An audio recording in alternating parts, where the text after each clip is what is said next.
Elle l'a nourri quand il n'avait rien. Mais sa promesse de mariage avait changé il y a des années, et son retour, des années plus tard, allait forcer la ville à regarder ce que valent vraiment la bonté et la parole donnée. Il se tient droit devant le vieux dîner, les mains dans les poches d'une veste qui a connu des kilomètres. Ses bottes laissent des traces légères sur le trottoir humide, comme si la ville elle-même hésitait à reconnaître celui qui fut un jour enfant dans ses rues. La devanture porte les mêmes lettres écaillées, la même odeur de café qui s'échappe par la porte entr'ouverte, un mélange de pain chaud, de graisse de cuisson et d'un sucre oublié. À l'intérieur, derrière le comptoir polissé, une femme aux cheveux argentés essuie une tasse avec des gestes mécaniques, comme si la répétition était sa prière silencieuse. Il la reconnaît avant qu'elle ne lève les yeux. Ce n'est pas seulement le visage qui lui revient, mais la façon dont ses doigts tenaient le pain, la chaleur qu'elle laissait sur la paume quand elle le posait devant lui un soir d'hiver. Elle l'avait nourri. Lorsque le ventre d'un enfant crie assez fort, même les promesses les plus folles paraissent nécessaires. Ce soir-là, entre le fracas des assiettes et le murmure des clients, une parole a été donnée. Une promesse naïve, dite à voix basse entre le cliquetis des tasses. « Si jamais tu reviens, je... » Les mots restèrent en suspens, comme beaucoup de choses dans les villes pauvres. Ils devinrent, pour lui, une encre. Avant d'aller plus loin, si cette histoire vous touche, dites-nous d'où vous nous regardez.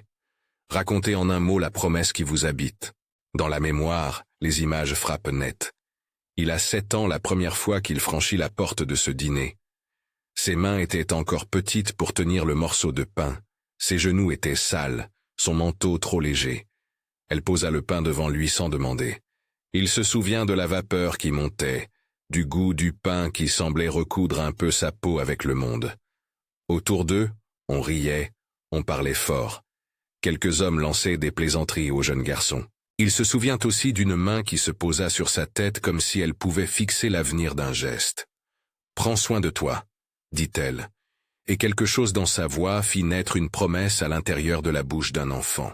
« Je te demanderai un jour, je t'épouserai. » Les mots étaient simples, enfantins, mais pour lui ils s'enracinèrent. Les années ont filé comme un tambour étouffé. Il a quitté la ville avant d'apprendre à compter les saisons. L'armée l'a façonné. Le froid, la faim, la discipline, la solitude. Il a appris à compter sur ses mains et sur ses décisions plutôt que sur la chance. Chaque lettre qu'il a pu écrire, chaque billet qu'il a envoyé, portait la force d'un homme qui savait qu'il devait revenir un jour. Il n'est jamais revenu pour réclamer. Il est revenu parce qu'un serment, même dit sans poids, peut peser plus lourd que la fierté. Durant ces années, la femme, elle aussi, a vécu son lot de contraintes. Le dîner n'a pas été épargné par les taxes, les dettes, les jugements. Les commérages d'une petite ville sont comme des courants d'air. Ils passent et laissent une sensation juste assez fraîche pour déranger. À un moment, une rumeur menaça de l'étouffer. On chuchota, on pointa du doigt. Pour le protéger lui, mais aussi pour préserver ce maigre foyer qui nourrissait d'autres enfants du quartier, elle fit un choix silencieux. Elle retira des lèvres ce qui n'était peut-être jamais qu'une promesse d'enfant, ou plutôt, elle changea la manière dont la promesse pouvait être comprise. « Je ne peux pas », dit-elle à voix basse à une voisine qui s'approchait. « Ce serait trop. On peut imaginer les raisons. La peur qu'une alliance ne le condamne à rester. La nécessité de se marier pour assurer la survie d'un frère malade. La pression d'un curé. La meute des hypocrites qui se repaissent des faiblesses des autres. » Dans les jours qui suivirent, la ville mit une barrière invisible entre la femme et l'enfant devenu homme. Certains dirent qu'elle était volage, d'autres qu'elle avait cédé. La vérité fut plus simple et plus dure. Elle a changé la promesse pour protéger ce qu'elle aimait. Quand il pousse la porte maintenant, la salle ralentit un instant. Les conversations se suspendent, comme si le dîner retient son souffle. Les enfants regardent, les vieillards plissent les yeux. Les hommes qui autrefois avaient ri de lui se redressent, un mélange d'étonnement et d'irritation traversant leurs traits. Il s'approche du comptoir sans empressement. Sa voix, lorsqu'il parle, est devenue grave mais calme. « Bonjour, madame. » Les mots semblent petits pour affronter les années. Elle le fixe. Il y a dans son regard la reconnaissance d'une dette, et la surprise d'une promesse qui n'est plus la même. La foule commence à murmurer. Quelques voix railleuses émergent, prêtes à rappeler la décision qu'elle avait prise des années avant. Ils se souviennent. Ils aiment les histoires simples de trahison. Ils ont la mémoire sélective des petites villes. Mais la scène n'est pas faite pour l'humiliation. Il n'est pas revenu pour cela. Il est revenu pour expliquer, pour redire les choses autrement. Il raconte sans amertume les années passées, la guerre, le froid, les nuits sans toit et les petits emplois qui lui ont appris la valeur du travail honnête. Il n'énumère pas ses succès comme un étendard. Il parle de la discipline qui lui fut donnée, de la main tendue qu'il n'a jamais oubliée. Les mots viennent en vagues, simples et précis. Elle écoute, les épaules voûtées, les mains calmes posées sur le comptoir. À un moment, elle sourit. Un sourire qui contient l'aveu d'une douleur vieille de décennies. Alors qu'il s'apprête à dire ce qui le tourmente depuis toujours, la vérité éclate, non sous forme d'accusation, mais sous forme d'explication. Elle avoue avoir retiré sa promesse un soir où la ville se dressait contre eux. Elle avait imaginé que si elle continuait à laisser croire à un engagement, cela le lierait à une vie de pénurie et de regard. Elle avait choisi pour lui, pour l'en libérer. Ce geste fut une trahison aux yeux d'un enfant, un sacrifice aux yeux d'une femme fatiguée. Elle s'est sacrifiée pour la liberté apparente de celui qu'elle aimait comme on aime un fils. La révélation arrête le souffle du dîner. Certains ouvrent la bouche pour se moquer, d'autres la ferment, pris de honte. Parce que conduire le destin d'un autre, même par amour, peut être une manière de voler son choix.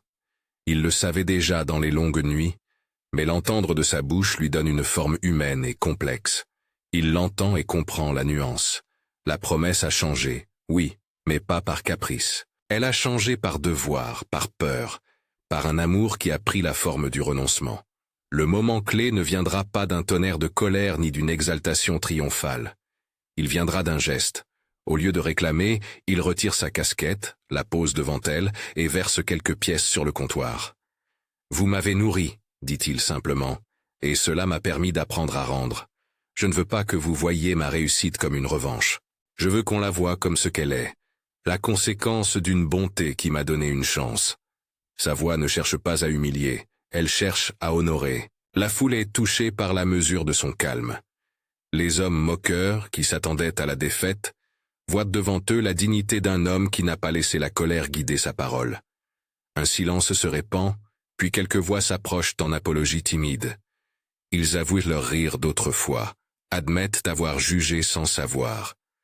La femme pleure, mais ses larmes ne sont pas de honte seulement, elles sont de libération. Elle a porté seule trop longtemps le poids d'une décision qui, pensée au départ comme protection, fut vécue comme une privation pour eux deux. La résolution ne s'achève pas par un mariage soudain. Le film de leur vie ne se réduit pas à une scène finale de noces.